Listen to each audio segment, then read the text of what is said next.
Hi, I'm Wesley Magagna, and this is a public service announcement for how sport affects our lives. Sports can affect our lives in many ways, both positive and negative. Based on what we already know, sports have the power to impact us physically, mentally, and socially. We know that from a health standpoint, sports provide us the opportunities to exercise, which lowers our rates of obesity, diabetes, and high blood pressure. Socially, sports allow us to have fun and interact with our friends in a safe environment. Sports also teach us many values, and to begin to shape our character from a young age. Some of those important values are teamwork, leadership, and fair play. Sports also teach us how to respect our teammates and our opponents. Going down the list, sports can also affect us academically. Those who participate in sports are less likely to drop out of school, according to the U.S. Department of Health and Human Services. Student athletes also tend to get higher grades and earn higher scores on standardized tests, which leads to a better chance of getting into a college. However, just because sport can affect our lives in many positive ways doesn't mean that they can't have any negative effects. Coming from a young athlete's perspective, one of the biggest issues is the amount of pressure parents and coaches put on their children and or young athletes. Not just pressure, but sports can also make young and older athletes feel overwhelmed and possibly feel like a failure for what is supposed to be fun for them. According to Jason Sachs, Executive Director of Positive Coaching Alliance, 70% of children drop out of sports by age 13 because their parents put too much pressure on them. This pressure not only leads to kids dropping out, but also an unhappy and unhealthy living environment. Next to the parents, coaches can also have a negative effect on athletes. According to Sports Psychology Today, youth coaches are critical to kids' sports experience.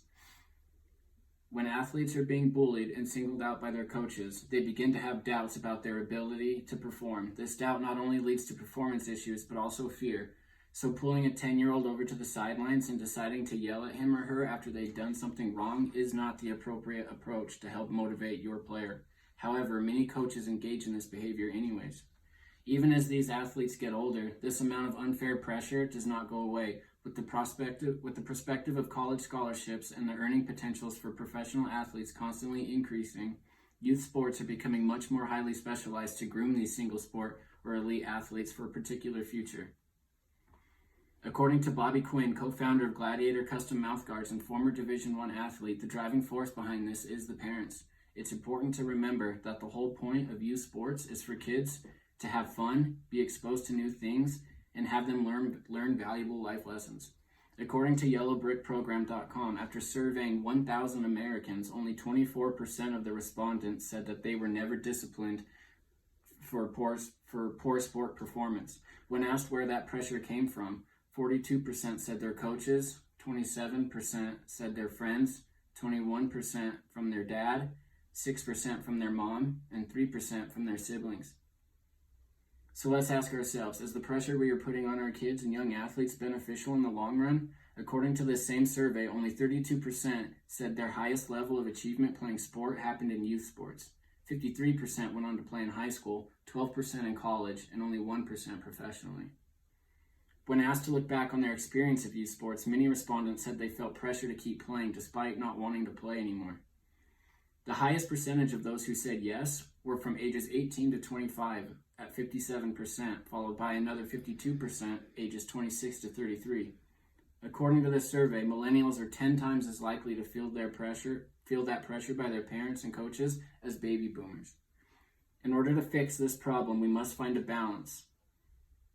According to the Association for Applied Sports Psychology, a few ways to motivate young athletes is to monitor your own feedback to them. For example, let your athlete know what they did right or what they are doing well, not just what they need to improve on. Use phrases like, good job, nice effort, way to be there. Next, minimize punishment and criticism. This does not mean completely ignore their mistakes, but instead use instruction and encouragement to help them improve. And when you do see those improvements, reward them for it. The AASP also recommends rewarding your child or athlete whenever you see them working hard or hustling. The benefits to using these strategies can result in your athlete trying harder, being more confident, and making practice and games more fun and enjoyable for them. So I'm going to show two examples of parents and the pressure that they apply on their kids. The first is what you should not do, and the second is what parents and coaches should be doing to motivate those young players.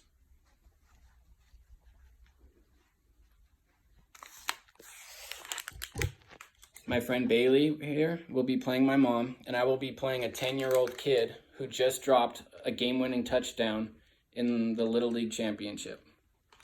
The first scenario is what not to do.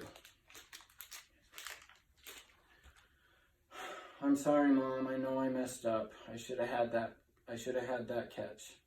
What were you thinking? You've been working on this all season. All you had to do was hold it. I know. I'm sorry. I'll do better. I'm so disappointed in you.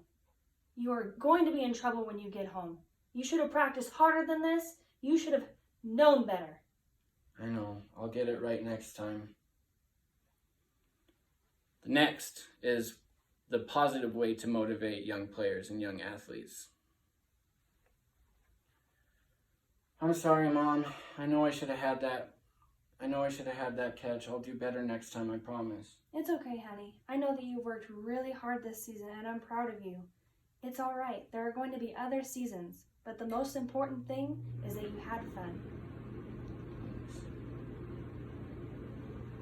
Thank you.